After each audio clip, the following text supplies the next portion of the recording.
C'est toujours un plaisir pour moi de vous retrouver, chers fidèles de la télévision Renaissance. Ravi de vous savoir fort nombreux.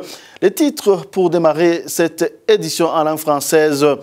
Dans l'avancement du dossier d'une vidéo mise en ligne par la BBC, le procureur général de la République du Burundi cite un certain Patrick Mugwaneza comme acteur utilisé dans la mise en scène de cette vidéo.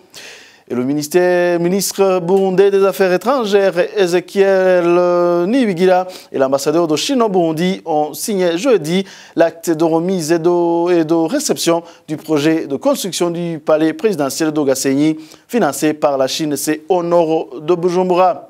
Le mouvement des femmes et des filles pour la paix et la sécurité au Burundi dénonce un manque de planification pour le gouvernement car ce palais pouvait être construit à Gitega où vient d'être délocalisée la capitale politique.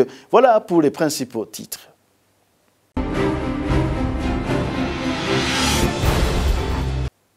Encore une fois, bienvenue, je vous le disais tantôt, Patrick Mugwaneza est un jeune qui a été arrêté par la justice burundaise. Il serait accusé d'être parmi les auteurs de la vidéo diffusée sur les chaînes de la BBC. La vidéo montrait une maison Sisa Kinindo dans laquelle des personnes auraient été tuées. C'est dans une déclaration de Sylvestre Nyandwi, procureur général de la République. Suivez. BBC. Une chaîne de télévision britannique qui, en date du 4 décembre 2018, a mis en ligne une vidéo sur des faits témoignant la poursuite des actes de violation des droits de l'homme au Burundi. Dans cette vidéo, il est fait état des actes de torture et d'assassinat commis selon des personnes qui se présentent comme des victimes par des agents du service national de renseignement dans une maison 6 au quartier Kinindo, avenue Nhwarante numéro 76. Pour illustrer la cruauté de ces actes, la vidéo montre un liquide qui coule dans un caniveau, lequel est présenté comme du sang des personnes assassinées dans cette maison. Même Madame le ministre de la Justice avait eu l'opportunité de se rendre sur le lieu.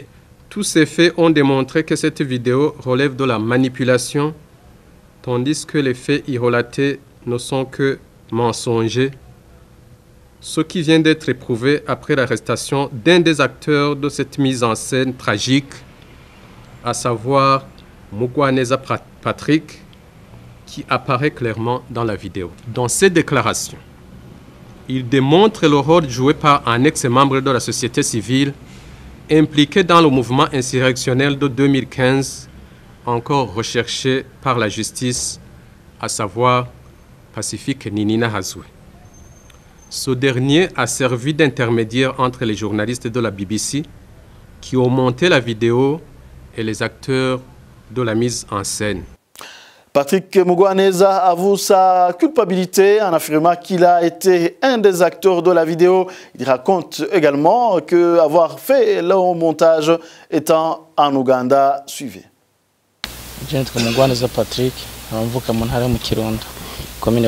Je réponds au nom de Mugwaneza Patrick, originaire de la province Kirundo, commune Busoni. Pour la vidéo diffusée sur la BBC, j'avais pour rôle comme quelqu'un qui était emprisonné dans la maison. J'ai pris le chemin de l'exil avant que l'événement ait lieu. Alors, j'ai un ami que j'ai accueilli en Ouganda, lui aussi réfugié. Un jour, il a rencontré des gens dans un hôtel appelé Charlaton. C'est après cette rencontre qu'il m'avait donné ce rôle. Il y avait une autre personne, Dino de Jean-Marie. Lui, on lui a fait un rôle d'un policier qui m'a par conséquent aidé à s'échapper de cette maison. Les journalistes étaient venus pour la deuxième fois, mais le policier, dans ce rôle, voyait les mouvements de toute personne qui venait me voir, connaissant même leur nom. Celui qui m'avait donné un rôle, c'était un soi-disant agent du service national de renseignement connu sous le nom de Amédée Ninganza. Il ne m'a rien promis, sauf qu'il m'avait demandé de vouloir rencontrer les journalistes qui, eux, pourraient assurer notre protection. Le chef de la délégation de ces journalistes s'appelle Charlotte. Une autre personne, c'était une Française, Dino de Mode, et un interprète qui s'appelle Eloge Willy Kaneza. Ce qui nous intéressait, on essayait de combiner les images provenant d'ici et là. Nous étions à Kampala. Ils ont monté différentes images provenant au Burundi et celles de l'étranger. si kuvuga ngo ni ibintu byakiniwe ahantu hamwe ngo byose bagera bafata ibintu bagenda baterateranya. Poursuivant cette édition, le Burundi a réceptionné ce jeudi le palais présidentiel, un don de la République populaire de Chine. Ce palais présidentiel de 4 niveaux se trouve à Gasenyi, à mairie de Bujumbura.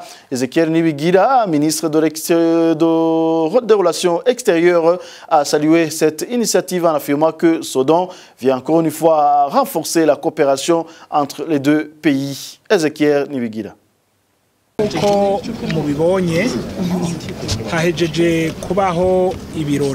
Comme vous le voyez, les cérémonies viennent d'être terminées. Les cérémonies rehaussées par le deuxième vice-président. L'objectif de cette cérémonie, c'est pour réceptionner le bâtiment qui va abriter les bureaux du président de la République. Au nom du gouvernement du Burundi, je voudrais remercier la République populaire de la Chine qui a offert ce don au Burundi. Je remercie la République populaire de la Chine pour ce don. Et nous voulons vous signaler que le bâtiment sera utilisé pour les activités prévues par le gouvernement. Je remercie encore une fois les gens qui ont venu assister à cette cérémonie de réception de ce palais. Et nous sommes très contents. Cette cérémonie arrive alors qu'on avait préparé une cérémonie de la coopération sino-burundaise qui existe il y a 50 ans. Alors, vous compreniez que nous commençons cette année en beauté. Merci.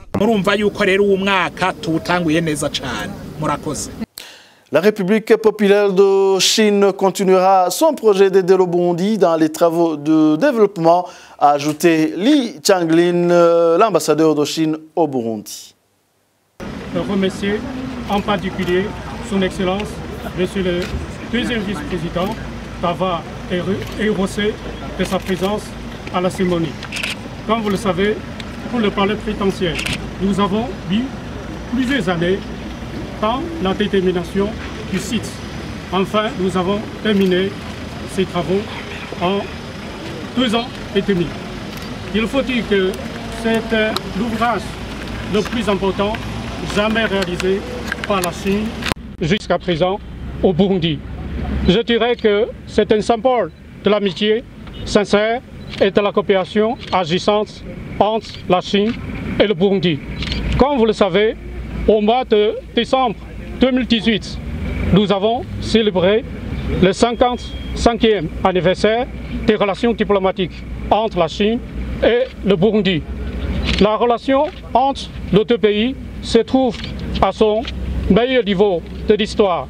Et comme vous le savez, au début du mois de septembre de l'année dernière, a eu lieu à Pékin le sommet du Forum de coopération Chine-Afrique. Le président chinois Xi Jinping a annoncé 8 initiatives majeures pour la coopération entre la Chine et l'Afrique en général et pour la coopération entre le Burundi et la Chine en particulier.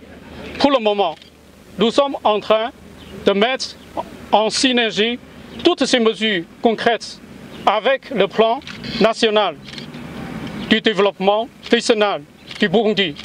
À cet effet, l'ambassade de Chine a mobilisé une équipe d'une dizaine de jeunes interprètes pour traduire le plan national du développement du Burundi en chinois, ceci afin d'identifier des domaines de coopération prioritaires. En tout cas, pour toutes les promesses que nous avons faites à l'endroit de nos frères burundais, les Chinois, ils vont le faire avec toute notre énergie et notre cœur. Et c'est dommage que le gouvernement burundais navigue à vue sans plan stratégique et sans vision à long terme. Lecture faite par Mme Marie-Louise Barichako, présidente du mouvement des femmes et des filles pour la paix et la sécurité au Burundi. La preuve en est la construction du palais présidentiel à Bujumbura, alors que la capitale politique a été dernièrement délocalisée vers Gitega. Suivez-la. C'est dommage que nous ayons un pays dont le gouvernement marche à vue. Marche à vue parce qu'il n'y a pas de stratégie, il n'y a pas de planification. On ne sait pas où on va exactement. Ce qu'on décide aujourd'hui n'est pas valable demain. Ce qu'on a décidé hier n'est pas applicable aujourd'hui. Si le gouvernement avait planifié le déménagement de la capitale, il n'aurait pas construit le palais présidentiel à Bujumbura. Il aurait pris les fonds et construit à Gitega. Mais comme il n'y a pas de planification, comme il n'y a pas de vision, comme il n'y a pas de stratégie, on marche à vue, on fait ce qui nous passe par la tête et c'est là où le mal est en train de se commettre au Burundi. Il y a tellement d'argent qui a été investi dans la construction de ce palais. Je ne sais pas combien, mais je m'imagine, au vu des images, que ce n'est pas une somme moindre. Mais voilà qu'il y a cet immeuble qui est là maintenant, dont on ne sait quoi faire parce que le gouvernement va travailler à Gitega. On aurait pu en construire une université, une école, un hôpital ou quelque chose d'autre, ça aurait servi au Burundi. Mais aujourd'hui, qu'est-ce qu'on va faire de ce palais? C'est dommage que nous soyons encore dans cette perspective de naviguer à vue, alors qu'aujourd'hui, tout le monde fonctionne par plan stratégique, par vision à long terme. Et nous, on n'est pas encore dans la vision à long terme. Le président, par un coup de tête, il décide. Et il le décide comme ça. Et ça ne marche pas, ça crée du désordre, ça crée du chaos. Un palais présidentiel énorme, immense, beau, et qui aurait pu être vraiment un objet de dignité pour le pays, ça va être un objet de décor. Toujours aux pages politiques, la note distribuée par la délégation burundaise à Addis Abeba lors du dernier sommet de l'Union africaine fait honte au Burundi. C'est le témoignage d'une personne qui se trouvait sur place, qui n'a pas compris pourquoi le document n'est pas passé par le procédé normal. Marie-Louise Varichako, présidente du mouvement des femmes et des filles pour la paix et la sécurité au Burundi, dit que toutes les délégations étaient ébahies. Elle était invitée dans l'émission Club de la presse. C'était déconcertant, gênant. Ça faisait honte aux Burundais qui étaient là. Nous sommes sortis après l'ouverture. On est allé à la pause et quand on est revenu, ils avaient distribué ce document, c'était sur les tables. On l'a vu, on l'a regardé, mis au point du Burundi. Et il n'y avait pas de note verbale qui l'accompagnait, il n'y avait rien. Donc, c'était comme un tract. Ils ont distribué un tract dans la salle du sommet des chefs d'État. Quand vous parlez que c'était déconcertant, est-ce que vous ne parlez pas pour vous-même? Si, je parle pour moi-même, mais je parle aussi pour les autres délégations. Il y a des gens qui m'ont approché pour dire « Mais Marie-Louise, il n'y a plus de diplomates dans votre pays ?» Évidemment, j'étais malheureuse, j'avais honte. J'avais honte en tant que burundaise. Mais les autres délégations ils étaient indignés. Ils ne comprenaient pas comment une chose pareille pouvait se passer de la part d'une délégation gouvernementale dans la salle du sommet des chefs d'État. Il y a quand même un minimum de respect qu'on doit aux chefs d'État et de gouvernement des pays d'une Union africaine dont on est membre. On connaît les règles, on connaît les procédures, on ne peut pas faire comme on veut. Il faut suivre la règle, il faut suivre la procédure. Normalement, ce document, si le gouvernement voulait le distribuer absolument, il aurait dû l'adresser par une note verbale au président de la Commission de l'Union africaine. Le secrétariat de la Commission aurait évalué pour voir si vraiment il faut le distribuer. Et c'est eux qui auraient décidé et ils auraient mis ça à l'ordre du jour. Cette question n'était pas à l'ordre du jour. Cette question ne faisait pas partie des débats. Cette question n'était nulle part dans le programme du sommet de l'Union africaine. Donc, il n'avait pas droit d'être dans la salle. Le pouvoir n'a qu'à donner le bon exemple en poursuivant les criminels qui sont sur le sol burundais avant de poursuivre les autres. C'est dans le clin d'œil de Désiré Hatungimana, rédacteur en chef de la radio Inzamba à Gateka-Kawe. Selon lui, la note distribuée lors du dernier sommet de l'Union africaine aurait dû être adressée à l'organe habilité. Suivez Désiré Hatungimana, il était également invité dans l'émission Club de la presse. C'est une note qui a été envoyée pour ridiculiser uniquement Pierre Buyoya qui était dans la réunion. Mais si le Burundi respectait la loi, si le Burundi consultait ses diplomates, il y a parmi les organes de l'Union africaine, il y a la Cour de justice. Pourquoi ne pas saisir cette Cour alors qu'ils sont en train de parler de justice? Quand j'ai feuilleté ce document, il y a là où ils disent « Le Burundi reste engagé dans la lutte contre l'impunité ». Et c'est vrai, je ne sais pas. Parce que si on regarde au Burundi, l'impunité est là. Le CNDD est au pouvoir depuis 2005. C'est un pays qui, aujourd'hui, il y a des gens qui sont accusés de malversation. Ils ne se soucient de rien, ils sont là. Il y a des gens qui ont assassiné d'autres gens, ils sont là. Des centaines de milliers. Des centaines de milliers ont fui parce qu'ils ont subi l'injustice. Ils sont là. Etc. Les viols sont tous les jours recensés. Les tortures sont toujours là.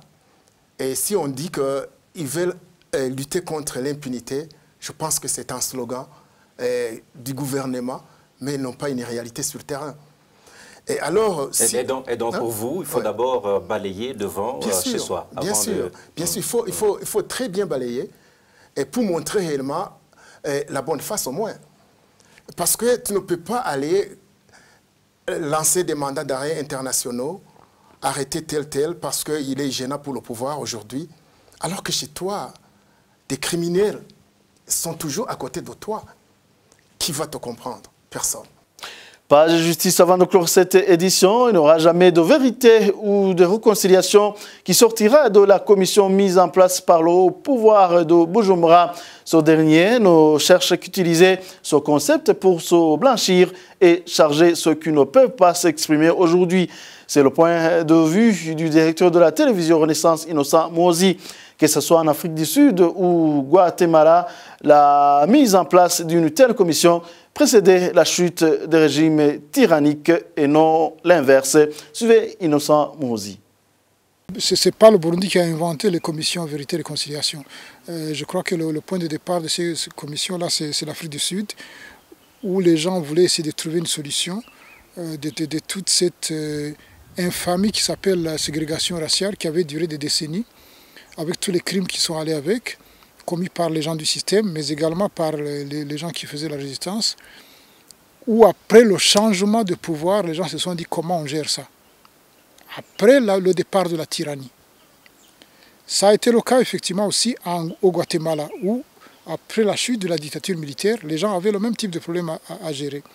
Donc on ne peut pas s'engager dans un processus de vérité et réconciliation tant qu'un régime tyrannique est en place. C'est impossible, c'est un non-sens, parce que vous ne pouvez pas parler des crimes commis en omettant de parler des crimes qui sont commis par ceux-là même qui sont au pouvoir. Ce serait une mascarade, c'est moquer des gens. C'est récupérer un concept et le vider totalement de son sens. Donc il n'y a pas de vérité de réconciliation qui sortira de ce qui se passe aujourd'hui au Burundi. Comment allez-vous parler des crimes commis par le passé quand des crimes se commettent encore aujourd'hui? Comment allons-nous parler des crimes de Buta, de Bugendana, de Teza et beaucoup d'autres en fait qui ont été commis par l'équipe au pouvoir maintenant à Bujumbura? Comment pouvez-vous parler de tous ces crimes qui ont été commis au Burundi sans parler des crimes qui se commettent depuis 2005 quand ils sont arrivés? Les gens du FNR, les gens du Red Tabara, les jeunes qui manifestaient, etc. Et plus les gens d'autres formations politiques, les gens du Frodebo, les gens du... Enfin, ça n'arrête pas depuis qu'ils sont arrivés au pouvoir. Et vous parlez de vérité et de réconciliation. Est-ce qu'on va parler des crimes commis par les gens qui sont responsables de l'armée, des renseignements, du gouvernement même, certains autres au Parlement et au Sénat, etc. C'est impossible. Donc bon, écoute, c'est du n'importe quoi pour essayer plutôt d'utiliser ce concept pour se blanchir et charger ceux qui ne peuvent pas s'exprimer. Parce qu'encore une fois, ça ne se passe pas dans un contexte de libre expression, ça se passe dans un contexte d'expression ciblée, délimitée, où certaines choses sont autorisées et d'autres ne sont pas autorisées. Certaines peuvent s'exprimer, d'autres ne peuvent pas s'exprimer, soit parce qu'ils vont se faire tuer, emprisonner, ou qu'ils ne peuvent pas simplement participer au débat puisqu'ils ne sont pas là. Donc c'est du grand n'importe quoi. Et voilà, c'est ce qui prend fait cette édition. Merci à vous de nous avoir tenu compagnie. À la prochaine.